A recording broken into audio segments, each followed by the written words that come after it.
इस संगोष्ठी के सदर साहब और मंच पर बैठे हुए मनोज भाई और हमारे साथी जो बोल करके गए, और आप सभा कक्ष में उपस्थित सभी बुजुर्गों, दोस्तों, माताओं, बहनों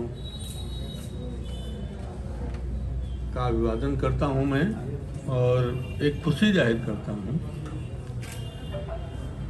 कि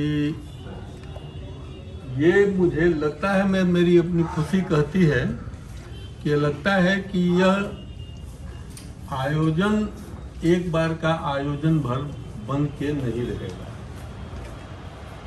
यह अब फिराक पर आयोजन के सिलसिले के रूप में बदल जाएगा। ये खुशी मुझे है और मेरी ये उम्मीद है, मैं समझता हूँ कि ये उम्मीद गलत नहीं होगी। दूसरी तीसरी बातें जो मैं कहना चाहता हूँ, तो मैं फिराक के एक दो शेर से ही अपनी बात शुरू करूँगा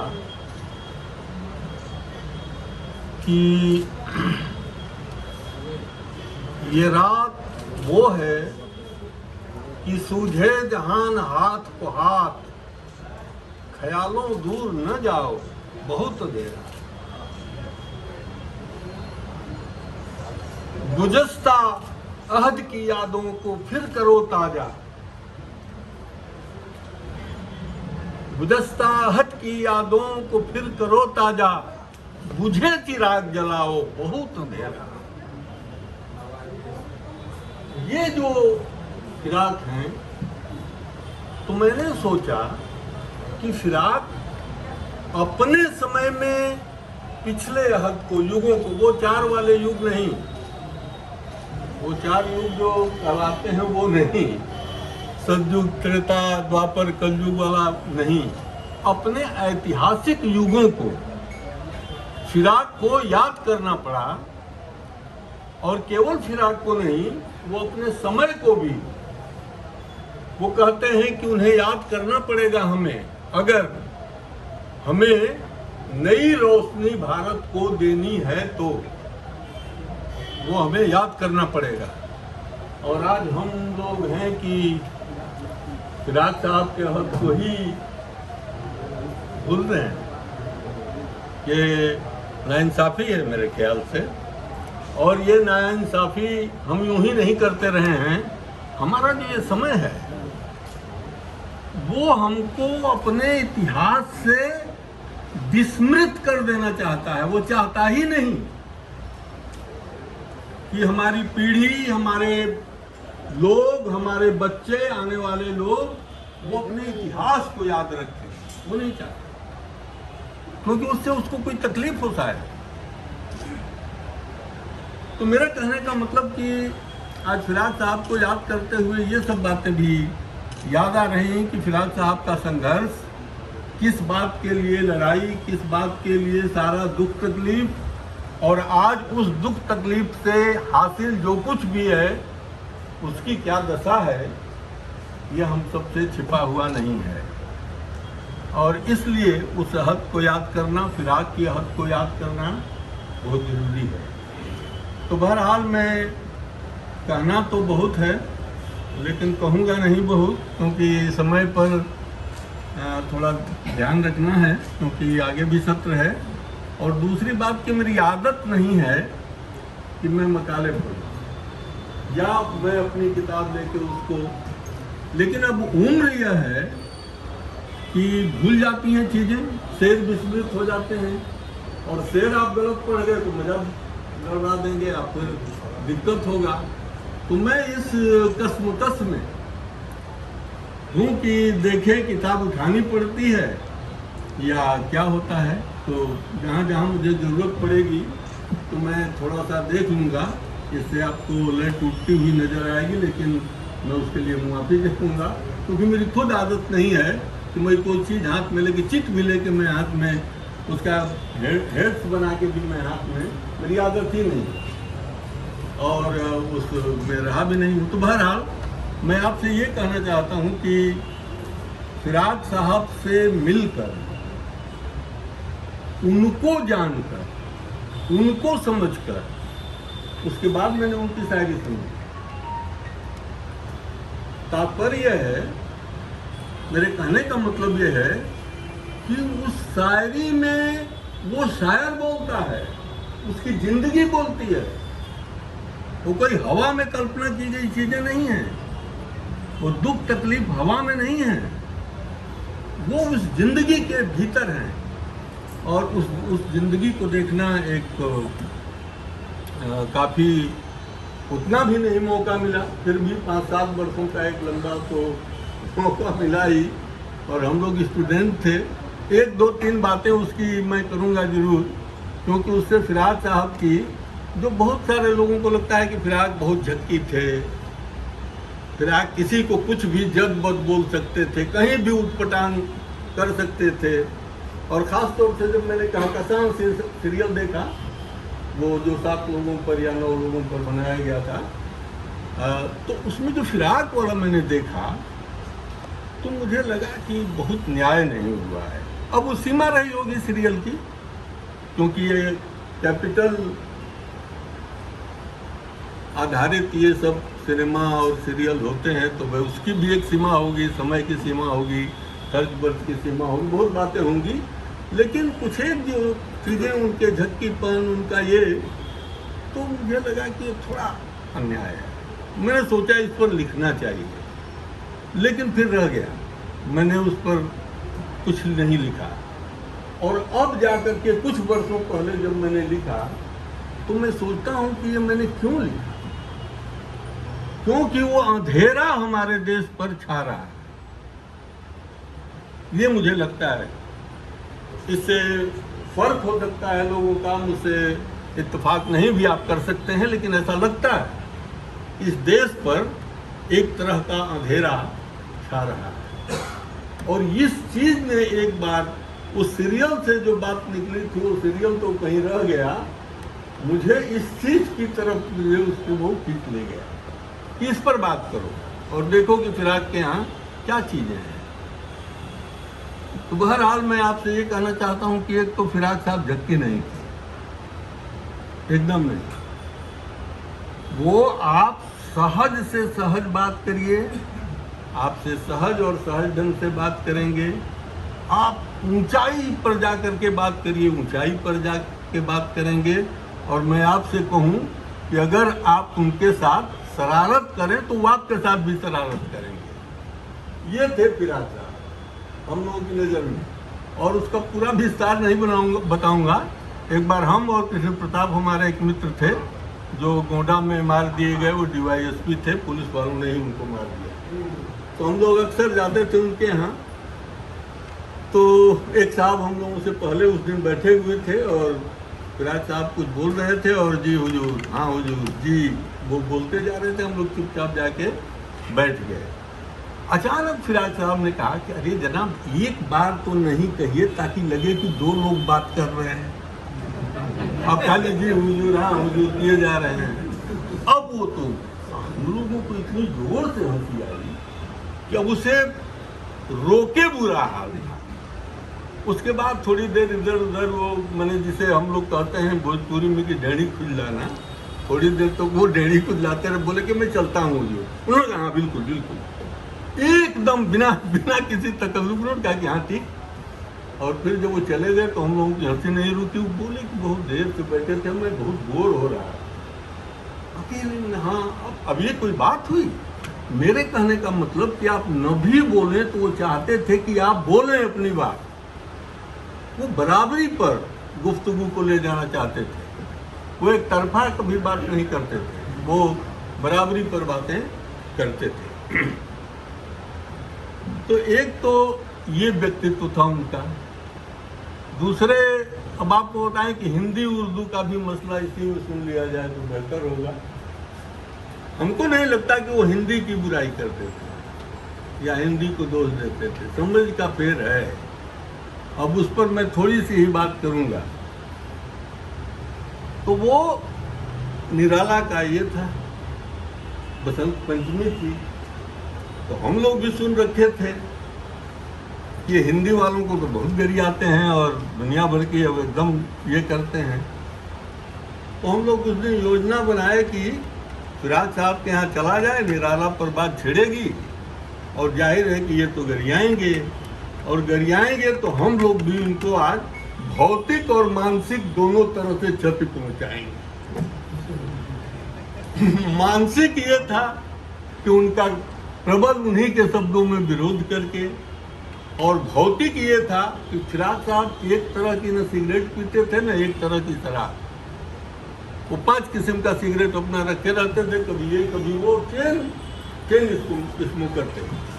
तो जब वो आप शराब तो हम लोगों ने उनकी दराज देखी नहीं थी, लेकिन वो सिगरेट तो हम लोगों ने कहा कि जो वो एक सिगरेट उठाएं तो हम लोग भी एक एक सिगरेट, तो उसमें से कोई बहुत सिगरेट पीने वाला नहीं था, लेकिन उनको भौतिक क्षति पहुंचानी थी, तो एक एक सिगरेट सब लोग उठाएंगे। तो इस तरह से हम लोग आज उनको बताएंगे कि क्या है।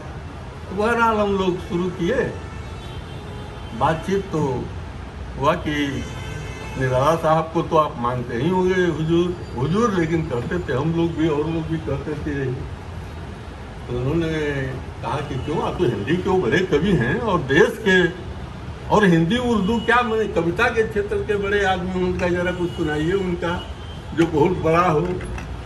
तो शुक्ल जी ने सुनाना शुरू किया कि वह तोड़ती पत्थर देखा मैंने तब तक रोक दिए चुप, लग रहा है कान में कोई कंकड़ मार रहा है। तो कविता है, कंकड़ मार रहा है कोई।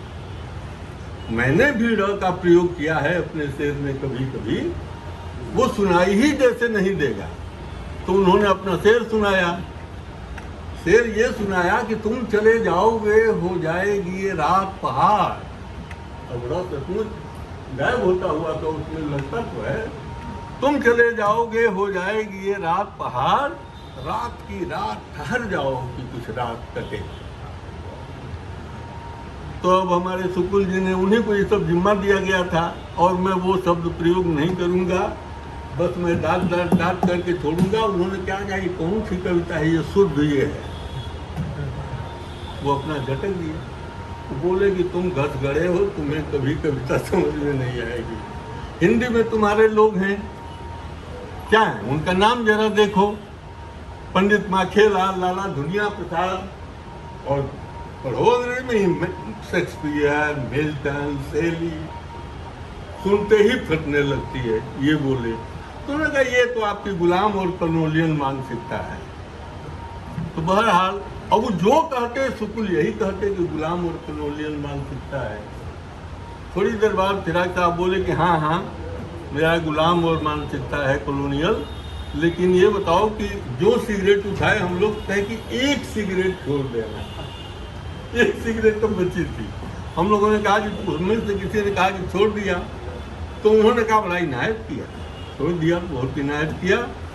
मैं ये कह रहा हूँ कि निराला बड़ा दूसरे अर्थों में था, क्योंकि उनके यहाँ निराला का आना जाना था।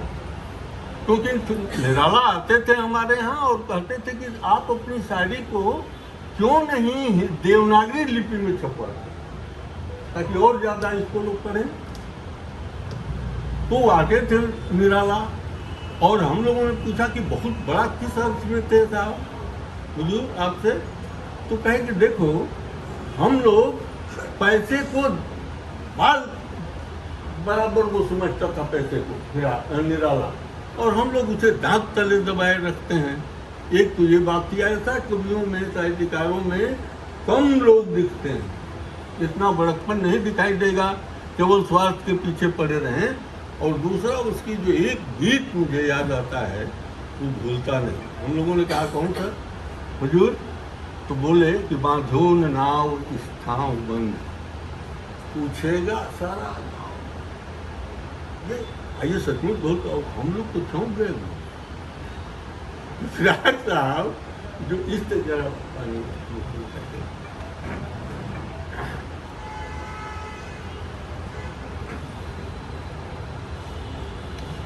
तो फिराज साहब कहते थे कि देखो हिंदी में मुझे हिंदी से दुश्मनी नहीं है, मुझे हिंदी वालों से जो अभी लिख रहे हैं या पीछे लिख गए हैं उनसे परेशानी है। क्या परेशानी है कि वो ऐसी ऐसी भाषा लिखेंगे कि लोगों को समझ में नहीं आएगी। विशेषकर वो छायावाद पर नाराज रहते थे। अगर आप छायावाद को आप लोग जानते होंगे, जिसमें मतलब निराला थे, जयशंकर प्रसाद थे, महादेवी वर्मा थी, पंत थे, और पंत जी तो और महादेवी तुलसी इलाहाबाद में रहते ही थे।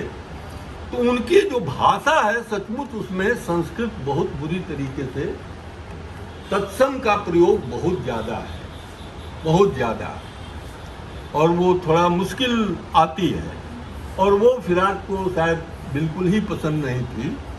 तो इस पर वो कहते थे कि भाषा ऐसी होनी चाहिए लिखने की जो एक सब्जी बेचने वाले कुदरीन से लेकर के आलिम फाजिल तक एक सार समझ सके, वो भाषा होनी चाहिए, उस भाषा में रचना होनी चाहिए। तो ठीक है, अब हिंदी में देखो, मुझे सूरदास अच्छे लगते हैं, मुझे तुलसी अच्छे लगते हैं, मुझे मीरा अच्छी लगती हैं।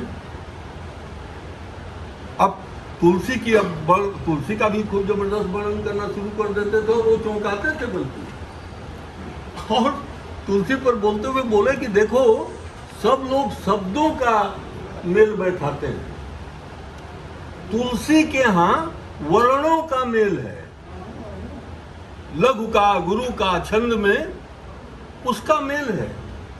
कहाँ स्वर अधिक रहे, कहाँ व्यंजन अधिक रहे, किस भाव पर स्वर की अधिकता होनी चाहिए, कितनी होनी चाहिए, इसका मास्टर है वो, किसी भी हिंदी की लैंग्वेज में उसका मास्टर है, ये वो कहते थे। और सुनाया एक उन्होंने, हम लोगों ने कहा कि जरा उदाहरण कोई बताइए। तो उन्होंने कहा कि राम ब्याह करके घर आए हुए हैं, आनंद का माहौल है, एकदम आनंद में आदमी हल्का फुल्का उछलता चलता है।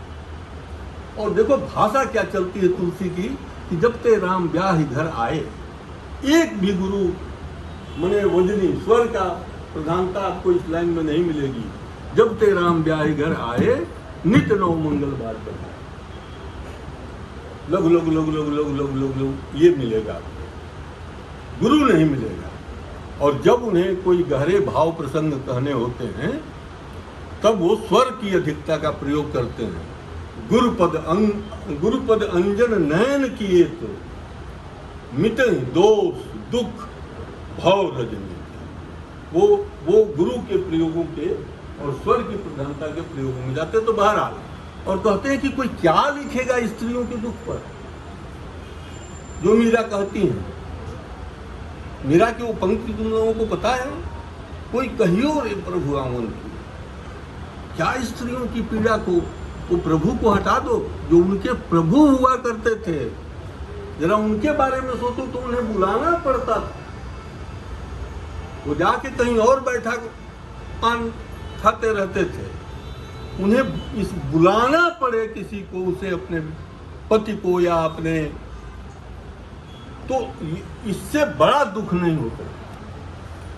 मीरा के इस दुख को जब तुम समझोगे तो उसके विद्रोह को भी तुम्हें समझने में मदद मिलेगी, क्योंकि मीरा विद्रोहिणी भी हुआ करती थी, तो लंबी चौड़ी ढंग से वो बातें करते थे। और मैं समझता हूँ कि इसी अर्थ में मैं कह रहा था कि वो हिंदी विरोधी नहीं थे।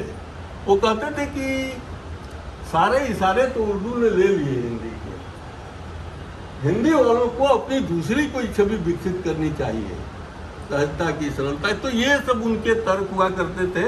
मैं इस बात को जानबूझ के रख रहा हूँ क्योंकि ये सब प्रमाद जो है फिराक को लेकर के बहुत फैला हुआ है, और उसके बारे में अब क्या कहें। इसके साथ दूसरी बात जो मैं कहना चाहता हूँ, जो मैं दुख के साथ कहूँगा, माजरत के साथ भी है, कि हिंदी वालों ने, शमशेर हमारे हिंदी में एक कवि हैं, आप लोग में से बहुत सारे लोग जानते होंगे, उन्हें हिंदी उर्दू का दोआब कहा जाता है। हिंदी उर्दू का दोआबा, माने जैसे बनता है ना दोआबा नदियों का। क्यों कहा जाता है हिंदी उर्दू का दोआबा? क्योंकि हिंदी के वो कवि थे और उर्दू में भी उन्होंने लिखा, इसलिए वो हिंदी उर्दू के दोआबा थे। अच्छा भाई, फिराक साहब उर्दू में लिखे, लेकिन ऐसी भी उर्दू लिखे जो हिंदी ही थी। मैं वो व्याकरणिक वाले में और जो भाषा विभाजन हुआ अभी उसमें मैं नहीं जाना चाहता, समझो, वो हिंदी जैसी ही थी। और मैं आपको अगर सुनाऊंगा थोड़ी देर में तो मैं उसको फिर वही उठाना पड़ेगा, मुझे दिक्कत हो रही है, लेकिन मैं उठाना भी नहीं चाहता। वो हिंदी में जैसे उनका, अच्छा ये नज्मों में है, तो मैं नज्म और गजल के फर्क पर भी आऊंगा थोड़ी देर में। तो नज्मों में है कि सर्कस पंचभूत का गट्टा, हमने मजदूरों पर वो है कविता कि सर्कस पंचभूत का गट्टा किसने तोड़ा, हम मजदूरों ने, हमने पकड़ के झटक दिया है। ये उसमें लाइन आती है। अब इसमें कौन सा उर्दू है, कौन सा हिंदी है, और इसे 50 लाइनें में उनकी नज्मों पर मैं बात कर सकता हूँ, लेकिन मैं किताब नहीं देखूंगा, इसलिए कि मैं फिर भटक जाऊंगा कि इधर उधर बात चली जाएगी। तो ऐसे 50 तत्सम से तत्सम। और गट्टा शब्द सोचिए, अब हम लोग हिंदी वाले भूल गए हैं गट्टा बोलना। हिंदी की कविता में गट्टा आपको खोजने नहीं मिलेगा। और इस तरह के 50 ऐसा घामर शब्द नहीं मिलेगा आपको, जल्दी ही कहानियों में मिल जाएगा, कविता में नहीं मिलेगा, और उनके यहाँ नज्मों में है। तो क्यों नहीं कहे भाई कि फिराक भी हिंदी उर्दू के दुआबा है, बल्कि मुकम्मल दुआबा है। एक तरह से कहा जाए कि ऐसी भाषा उन्होंने रची जिसमें उर्दू भी और हिंदी भी तरती चली जाए। हम इस समार को नहीं देखना चाहते, क्यों? क्या अंग्रेजों ने जो विभाग बांट दिया हिंदी उर्दू का, वो अब हमारी नियति बन जाना चाहिए? नहीं होना चाहिए यह, क्योंकि बहुत कुछ हो रहा है इस मामले में। आप लोग जानते हैं, मैं वो सबका जिक्र नहीं करना चाहता, विराग पर बोलना चाहता हूँ। तो बहुत कुछ हो रहा है इस विभेद में। तो मेरे कहने का मतलब कि वो भी उर्दू के, हिंदी वालों ने लेकिन उन्हें मान नहीं दिया, पता नहीं क्यों, क्योंकि हिंदी को शायद कोई इतना, हिंदी में आलोचना, और प्रेमचंद का आप लोग कह रहे थे सबसे पहला और आज तक सबसे अच्छी आलोचना प्रेमचंद के उपन्यास की फिराक गोरखपुरी ने ही की है। ये एक सच्चाई।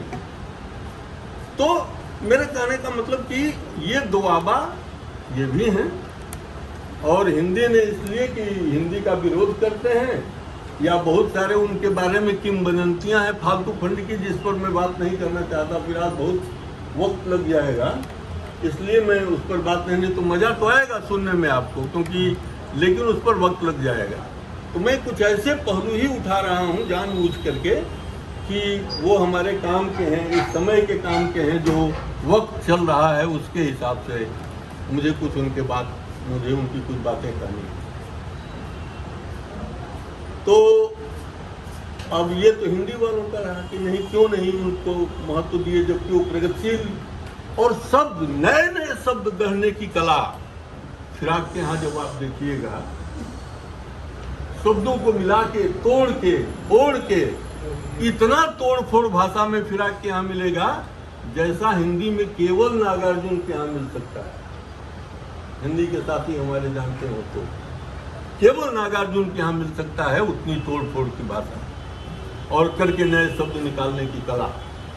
तो बहरहाल, और उर्दू के लोगों ने क्यों ऐसा कर दिया, ये सोचना होगा ना उसके साथ साथ कि कितना उनके किस महत्व को, उस जितना वो हकदार हैं वो नहीं।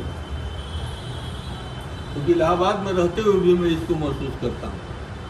और यहाँ तो आप पहले ही बता रहे थे कि यहाँ भी वही होता है कि हम उनको भुलाते जा रहे हैं, हम अपने ऐसे अहद को भूलते जा रहे हैं जिसने हमें बहुत कुछ दिया।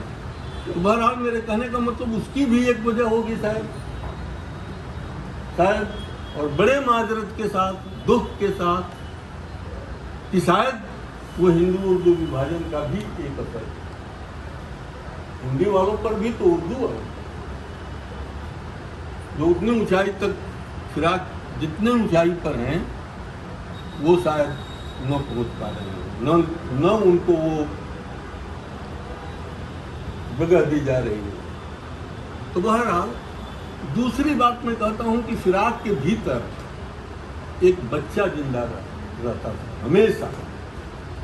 उसकी चौंक, उसकी जिज्ञासा, आप उनके बोलने के लहजे में आप देखिएगा तो बोलते थे, और जब बोल के अपनी बात खत्म करते थे तो जिससे बात करते होते थे उनका मुंह थोड़ा सा गोल और आंखें चौंक, शरारत और चुनौती से भरी, एकदम ऐसे, और सुनने के लिए एकदम जैसे बच्चा देख के पीता है। वो कहते थे हम लोगों से कि बच्चा जो देखता है अपनी आंख से वही उसकी पढ़ाई है, क्योंकि उसी के जरिए वो पढ़ता है दुनिया को, और एक लेखक को भी उसी तरह से दुनिया को पढ़ना चाहिए। हमने उनसे बात करते हुए जो कभी ऐसा नहीं हुआ कि जब भी वो बात करते हो और कोई नई बात लेके हम लोग उनके यहाँ से न लौटे हों। जाते थे उनकी धज्जी उड़ाने, खामोश होके कुछ लेके लौटते थे, और वैसे ही फिर दूसरे दिन नहीं पहुंचते थे। बदले हुए हम भी होते थे। इसी में हम लोग पूछा एक बार उनसे कि कविता किसी को बदलती है बड़ा साहब? तो कहे अगर लिखने वाले को अपने नहीं बदलती तो फिर वो किसको क्या खाक बदलेगी? वो तो पहले अपने को बदले तब तो दूसरों को बदलेगी, वो तासीर आएगी उसमें। तो बहरहाल उनके भीतर एक बच्चा, और इसका एक उदाहरण मैंने देखा। एक दिन हम लोग बैठे हुए थे और एक उर्दू का विद्यार्थी इलाहाबाद यूनिवर्सिटी डिपार्टमेंट का आया और उसने कहा कि हुजूर हमारे गाइड फलाने हैं और उन्होंने भेजा है कि मुझे गालिब पर कुछ काम करने को मिला है, तो उन्होंने कहा कि जरा मिल लो फिराक साहब से, तो ठीक रहेगा। तो मैं आ गया, कुछ उनको बताइए। तो बोले कि नहीं वो तो ठीक है, मैं फिर बताऊंगा, ऐसा नहीं है कि नहीं बताऊंगा, लेकिन एक बात बताओ, मैं एक मिसरा पढ़ता हूँ गालिब का, और तुम बताओ कि इसका मतलब जैसे तुम उनको समझाओ। तो वो है ना कि बैठे रहे, नहीं कटोरे ज्यादा, बैठे रहे महफिल में इशारे हुआ किए। तो बोले फिराक साहब ये बताओ कि ये गालिब थे क्या? कोई गुंडा थे कि महा बेहया थे कि लोग इशारा कर रहे हैं और वो महफिल में बैठे हुए हैं? क्या थे? अब एकदम तो बोले कि ये अपने गाइड से पूछ के आना तब मैं तुमको बताऊंगा। अब देखिए चुनौती कैसे बनती है। उस लड़के पे कुछ नहीं, उन्होंने कहा अपने गाइड से इसका पूछ के आना और तब मैं बताऊंगा तुमको। वो चला गया चुपचाप। तब उन्होंने हम लोगों ने भी पूछा कि तो हम लोगों की बात आपकी समझ में नहीं क्या मतलब, लेकिन प्रश्न तो आपने खड़ा कर दिया कि सचमुच बैठे रहे महफिल में, इशारे हुआ किए और हम हटे नहीं हैं? किस रोज ये तराशा किए वधू, किस दिन हमारे सर पे नगारे चला किए। तो ये वो बहुत मशहूर उनकी गजल है। तो बहरहाल तो उन्होंने कहा कि सुनो, जो गालिब को वही समझेगा जो बच्चों को समझता है, जिसका मन बच्चों जैसा हो। अब जहाँ मान लो कि हमारे घर के बगल का पड़ोस का एक बच्चा है और हमारे घर से और पड़ोस के जिस घर का वो बच्चा है ऐसी दुश्मनी है कि बच्चों तक को लोग माफ नहीं करने को तैयार हैं, लेकिन उस बच्चे को रसगुल्ला बहुत प्रिय है और मैं रसगुल्ले का कुल्हड़ लेके आ रहा हूँ और उसने देख लिया। अब वो मेरे पीछे पीछे लग लिया। वो अब मेरे घर के लोग देख रहे हैं कि और थप्पी उस पर कस रहे हैं, ऐसा है वैसा है, लाल की ये है प्लान देना, बोले चले जा रहे हैं। उसको कुछ सुनाई नहीं पड़ रहा है। वो तो कुल्हड़ को देखते, उसको क्यों सुनाई पड़ेगा? उसकी नजर वहां है जहां कुल्हड़ है मेरे हाथ। बैठे रहे महफिल में इशारे हुआ किए। वो भक्तियां सुनने और ये उनको सुनाई भी पड़ रहा था कि नहीं। एक अपने ध्येय पर केंद्रित, एक अपने प्रिय चीज पर केंद्रित ये बच्चा ही हो सकता है जिसकी आंख की टकटकी लग जाती है जिस चीज को वो बहुत चाहने लगता है। ये बात ठीक है। और ये भी अब समझिए परिवार नहीं था, क्या मैं परिवार भी नहीं था, परिवार था, शादी हुई थी, लेकिन अब वही था कि फिराक साहब नहीं रह सकते थे। और मैं बस इशारतन आपसे कह दूं कि ऐसा कुछ नहीं था, नहीं तो मतलब उन्हें बच्चे क्यों हो गए। लोग कहते थे कि कभी उनसे कोई रिश्ता नहीं रखा। और फिर ये हम लोग बदस्तूर जानते हैं इस बात को, वो पैसे भी भेजते थे। लेकिन उन्हें परेशानी क्या हुई थी, वो हिंडोला नहीं पढ़ने लायक। वो हिंडोला नज्म है फिराक साहब की, उसमें देखा जाए कि वो क्या बयान करते हैं अपनी स्थिति के बारे में। एक तो वो कहते हैं कि कोई ऐब वाला, कोई बदसूरत बचपन से ही मुझे नापसंद है, कोई बदजुबान बचपन से ही हमको नापसंद, वो गलत जुबान नहीं बर्दाश्त करता। तो ये सब सारी चीजें थी। कहा गया किसी से शादी करा दी गई, किसी से धोखा भी हुआ उस शादी में। अब ये दो आलम एक साथ मौजूद हो तो हालत तो खराब हो जाएगी। बहरहाल उसमें उनका तो दोष नहीं था, पत्नी का तो कोई दोष नहीं था, अब जो भी हुआ हो। लेकिन उन्होंने इस दोष को इस सिरे तक नहीं बढ़ाया, बस ये कि बहुत उनको अब वो अपने में रमे रहते थे। और उनके लिए फिर कह लीजिए जो भी हो, अब वो शायरी और संग्रहणी का रोग भी था रात, लेकिन सरोकार जीवन के, सारे सरोकार समाज और जीवन के इतना हम लोग उनका गायन करते हैं कि रोमांटिक, और ये भाई रोमांटिक होना कोई बुरी चीज तो नहीं है। पॉजिटिव रोमांटिसिज्म और निगेटिव रोमांटिसिज्म, निष्क्रिय रोमांस और सक्रिय रोमांस। निष्क्रिय रोमांस किसी काम का नहीं होता। सक्रिय रोमांस न हो तो मनुष्य अपने जिंदगी में आगे बढ़ ही नहीं सकता, ये तय बात है। और देखिए आधी रात का नज्म आप पढ़िए और उसमें जगह जगह कैसी पंक्ति बीच बीच में आ जाती है, रूप उसके रस का सागर छलक रहा है। और फिराक को अचानक सूझ रहा है कि सिपाही रूस कितने हैं दूर बर्लिन से, पंक्ति आती है सिपाही रूस, यानी कि द्वितीय विश्व युद्ध के समय की ये रचना है। और चिंता क्या है कि रूस के सैनिक बर्लिन पहुंच गए कि नहीं, फासिज्म को हरा दिया गया कि नहीं, उसको नेस्त नाबूद कर दिया गया कि नहीं, चिंता यहां है। या फिर वही पूरा उसमें माहौल तो इतना मुझे गजब है, सुंदर। और बीच में फिर लाइन है कि एक और आदमी है कि इतना दुखी है दुनिया में। या ऐसे लाइन आएगी कि न हो मुफलिसी तो कितनी हसीन है दुनिया। ये पंक्तियां हैं उस रोमांटिक नज्म, ये पंक्तियां। तीसरी बात जो मैं बच्चों वाला कह रहा था, मैं उसमें एक में तो मैं मेरी एक छोटी बच्ची थी, उसको 2-2.5 बरस की समता, तो उसको लेकर मैं जाया करता था, क्योंकि ये हमारे दोस्त लोग जमाने में लग गए थे। हम लोग ऐसे ही थे, कुछ अपना हल्ला गुल्ला करने वाला संगठन आंदोलन करने के लिए, तो उसको मैं लेकर जाता था। तो अचानक एक दिन बोली पापा बिल्ली। मैं भी देखने लगे, अरे हुजूर आप तो नहीं दिखेगी, जिसकी है उसी को दिखाई देगी, आप बात करिए चुपचाप। वो उसी को फिर वो आई थोड़ी देर में और लेके तोड़ना शुरू कर दी कसीदे।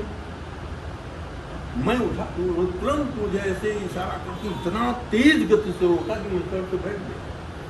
और फिर बोले रमेश कुछ बिस्कुट लाओ। वो ले आए, वो बिस्कुट में बच गई। उन्होंने अपना सिगरेट दूसरी तरफ किया और हमसे बोले कि तुम नफा नुकसान के दृष्टिकोण से उसको डांटने जा रहे थे। वो तो जानती ही नहीं थी कि नफा नुकसान क्या होता है।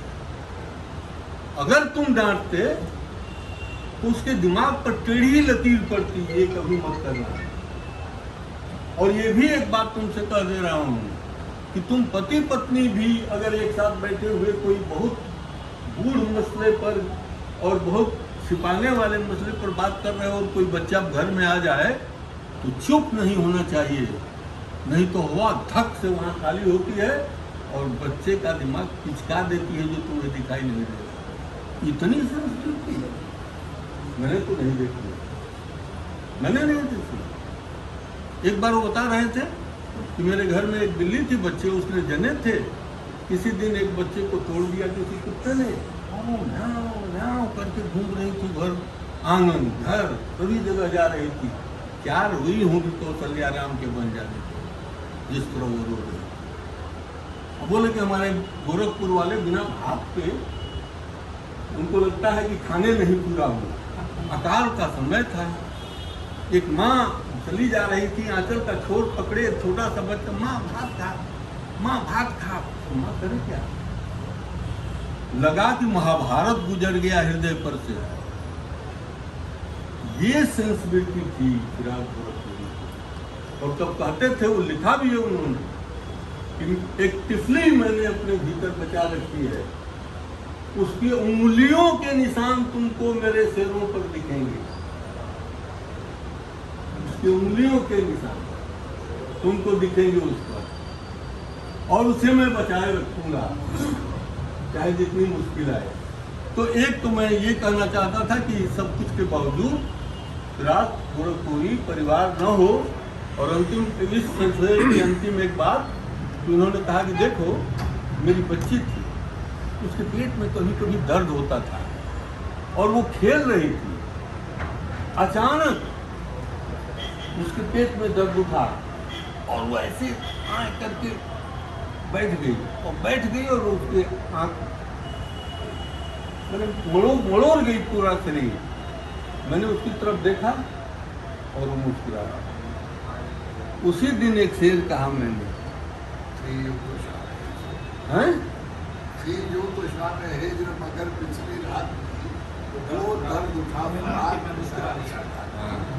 और दूसरा भी सुन लीजिए, इसीलिए मैंने कहा कि एकदम तुरंत जो बोले, ये देर में बोले होंगे बहुत अच्छी तरह से बना के, तुरंत वो बोले कि तुरंत मैंने जो शेर कहा वहाँ उस समय कि वो गम क्या जो हंसाने को, वो खुशी क्या जो रुलाने, ये उन्होंने कहा। तो बहरहाल मेरे कहने का मतलब ये है कि बच्चों के प्रति संवेदनशीलता मैंने कम लोगों में इस कदर देखी, ये मेरे कहने का एक मतलब था। और मुझे लगता है कि बहुत सारी बातें हो गई काफ़ी इधर उधर की। अरे रे रे रे, हाँ ये तो बहुत एक अहम पॉइंट छूट सकता से छूट जाता। तो मैंने जब अपनी किताब लिखी तो हमसे लोगों ने कहा कि आप नज़्मों से तो फिराक साहब को मार्क्सवादी साबित कर रहे हैं, तो मार्क्सवादी हैं फिराक साहब, लेकिन उनके गज़लों से साबित करिए तब माना जाएगा कि ऐसा है। तो मैंने कहा कि भाई देखिए, उर्दू भाषा में तो मेरी इतनी गति नहीं है, लेकिन मैं चुनौती स्वीकार करता हूँ, फिर कभी एक ऐसी ही छोटी किताब गज़लों को लेकर के और उस पर लिखूँगा। तो वो तो अभी तक नहीं लिख पाया हूँ, लिखूँगा लेकिन और ऐसा हो नहीं सकता, क्योंकि वो एक आदमी नज़्मों में एक हो और गज़लों में दूसरा हो, ऐसा तो हो नहीं सकता। वो क्योंकि फिराक साहब विभाजित व्यक्तित्व के आदमी नहीं थे, ये बात सही। तो और तफस की तीलियों से छन रहा है, कुछ छन रहा है नूर सा, वो उनके जेल का है। फिर उसी अंदाज की बातें करो, परवाज की बातें करो, फिर उसी परवाज की बातें करो, तो ऐसा आप नहीं कर सकते। और दूसरे की बहुत और भी पंक्तियां हैं जो मैंने लिस्ट करके रख ली हैं कभी लिखने के लिए, तो मैं उस पर भी दावा भी नहीं करूँगा, बात भी नहीं करूँगा, क्योंकि जब तक किए नहीं तो फिर कहने से भी क्या फायदा। तो बहरहाल तो वो एक बार भारत में शहरों के बनने पर बात कर रहे थे, तो हम लोग गए हुए थे। हम लोगों के एक मित्र गोरख पांडे जो हिंदी के धुरंधर अच्छे प्रगतिशील कवियों में, क्रांतिकारी कवियों में, बल्कि प्रगतिशील थोड़ा और कमजोर शब्द पड़ गया है आजकल। तो वो भी गए हुए थे, सुन रहे थे ध्यान से, हम लोग भी सुन रहे थे, क्योंकि बड़ी बेहतरीन एनालिसिस कर रहे थे और उसमें इस्लाम के योगदान पर भी वो बात कर रहे थे। अचानक गोरख पांडे बोले कि हुजूर ये तो बिल्कुल मार्क्सवादी एनालिसिस के नजदीक बैठती है आपकी बात। तो उन्होंने कहा कि आई एम येट 80% मार्क्सवादी, मैं अभी भी 80% मार्क्सवादी हूँ। तो हम लोगों को तो उस समय बहुत ये हुआ कि 80% मार्क्सवादी, उन्हें मजाक जैसा लगा।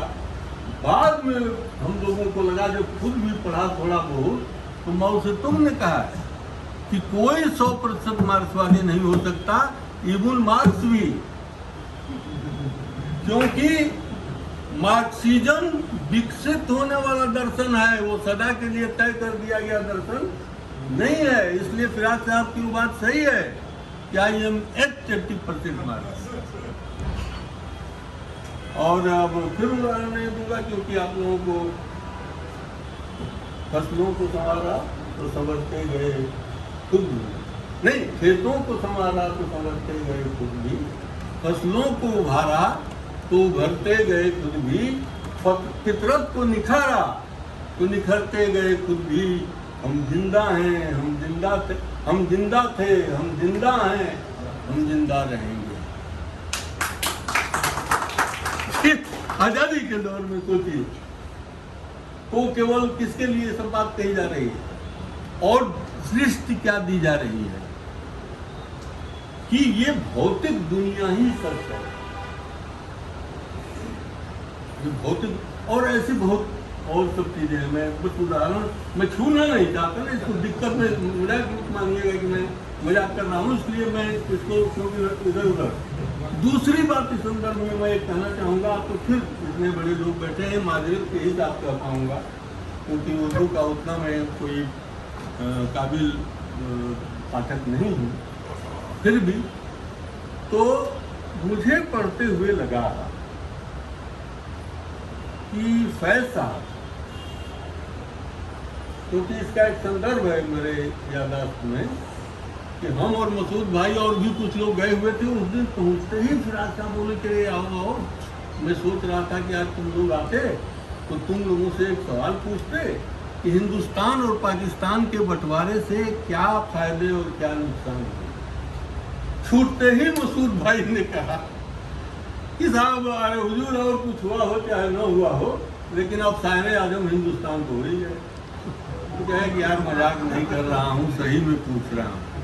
फिर बातचीत चली और बातचीत मुड़ गई दूसरी ओर, और उनकी अपने रचनाओं पर खामोशी की बात मैं आपको बता रहा हूँ कि थोड़े देर उसके बाद मसूद भाई बोले कि लखनऊ में एक नशिस्त हुई थी, उसमें लोगों ने कहा कि आपका वो जो बड़ा मशहूर शेर है ना कि अब तो कभू कभू लोग खोले हैं। अब अक्सर पहले फिराक को देखा होता, अब तो बहुत कम बोले। तो बोले कि जब पहला ही मिसरा आपने कह दिया तो फिर दूसरा मिसरा तो फालतू है एकदम, और आप तो एक लफ्ज इस कविता में फालतू नहीं होने देना चाहते, पूरी की पूरा का पूरा मिसरा कैसे फालतू हो। वो चुपचाप बैठे। अचानक बात बढ़ते बढ़ते उन्होंने कहा कि आपकी एक बड़ी अच्छा शेर मुझे याद आया। उन्होंने कहा कि नहीं मत सुनाओ, मैं सुनाना चाहता हूँ। उन्होंने कहा नहीं मत सुनाओ, क्योंकि ये तुम्हारी जुबान पर है। तो वो मजा भी लेते थे, उसमें कोई ऐसी बात नहीं थी, बराबरी के स्तर पर सब बातें करते थे।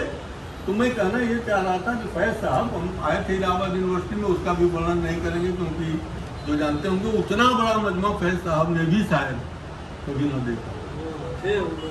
हाँ ये देखिए, ये बैठे हुए हैं।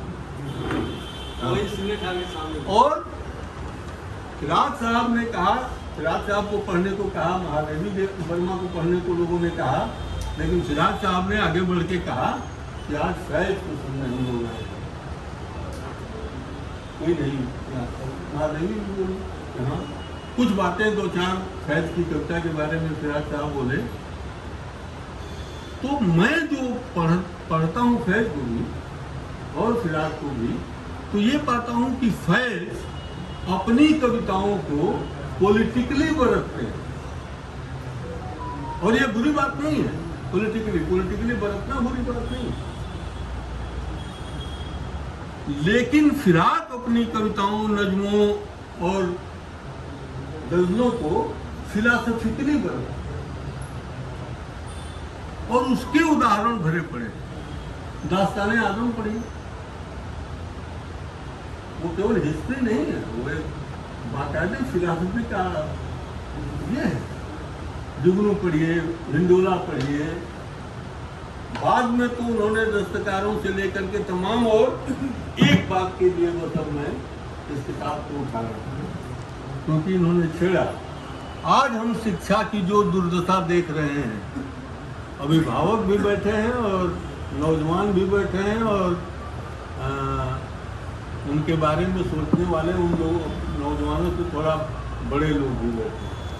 इसलिए मैं इसको सुनाना चाहता हूँ कि फिराक साहब की फिर उसी बात को कि उनका ये मानना था कि इनकलाब तो हो ही जाएगा, लेकिन देखिए उस इनकलाब को कैसे एक जगह प्रस्तुत करते हैं। तो इस पर खुश होने के लिए मैं ये नहीं सुना रहा कि इनकलाब हो जाएगा, इनकलाब हो जाएगा। अब उस समय वो शिक्षा, हमारी शिक्षा, उसका शीर्षक जो हो, लेकिन शिक्षा पर है और बच्चों पर और शिक्षालयों पर, कि अगर हिसाब करें 10 करोड़ बच्चों का, ये बच्चे हिंद की सबसे बड़ी अमानत है। हर एक बच्चे में है सब जहाने इम्कानात, मगर वतन का हालो अबद है जिनके हाथ।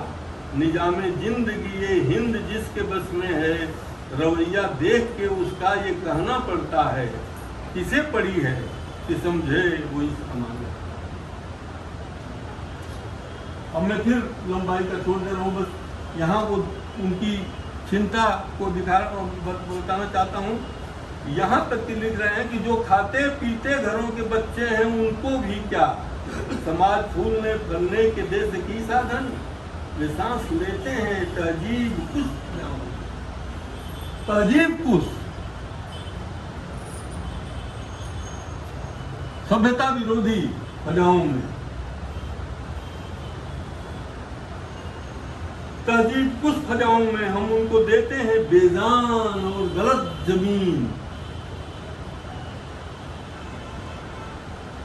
वो जिसको बच्चों की तालीम कह के देते हैं, सुनने लायक लाइन ये है और विचार भी करने लायक। वो जिसको बच्चों की तालीम कह के देते हैं, वो दर्स उल्टी छुरी है गले पे बचपन के। अब देखिए, मैं यहाँ मुझे खुद अपनी एक बात याद आ गई। हम लोगों के साथ एक दोस्त हम लोगों का पढ़ता था दिल्ली में, तो बड़ा परेशान रहता था। क्या मैं बड़ा परेशान हूँ, उन्होंने कहा क्या, तो कहा कि मैंने संस्कृत ली है, इतिहास लिया है और दर्शन शास्त्र लिया है।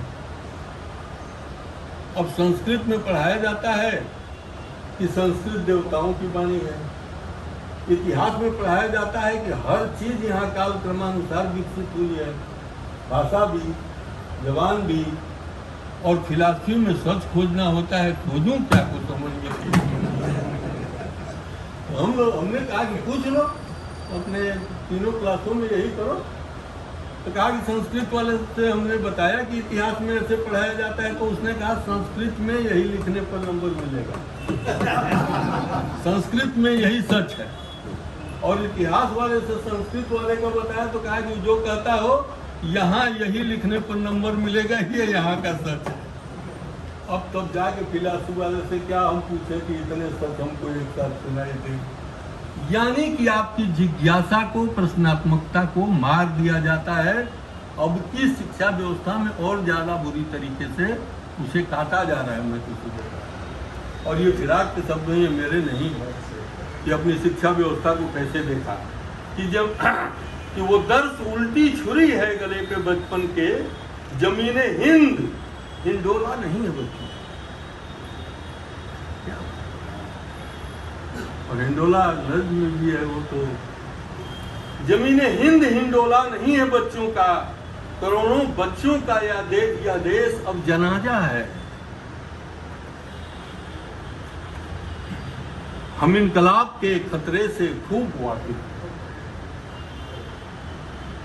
ये कंक्लूडिंग पॉइंट्स है उनके। हम इनकलाब के खतरों से खूब वाकिफ हैं, कुछ और रोज यही रह गए जो लैलो निहार, तो मोल लेना पड़ेगा हमें ये खतरा भी कि बच्चे कौम की सबसे बड़ी अमानत है, उनके लिए ये खतरा मोल लेना पड़ेगा, इसे बदलना पड़ेगा इस निजाम को। और मैं अपनी बात समाप्त करता हूँ ये कहते हुए कि आए थे हंसते खेलते मैं खाने में फिरार, जब पी चुके शराब तो संगीता।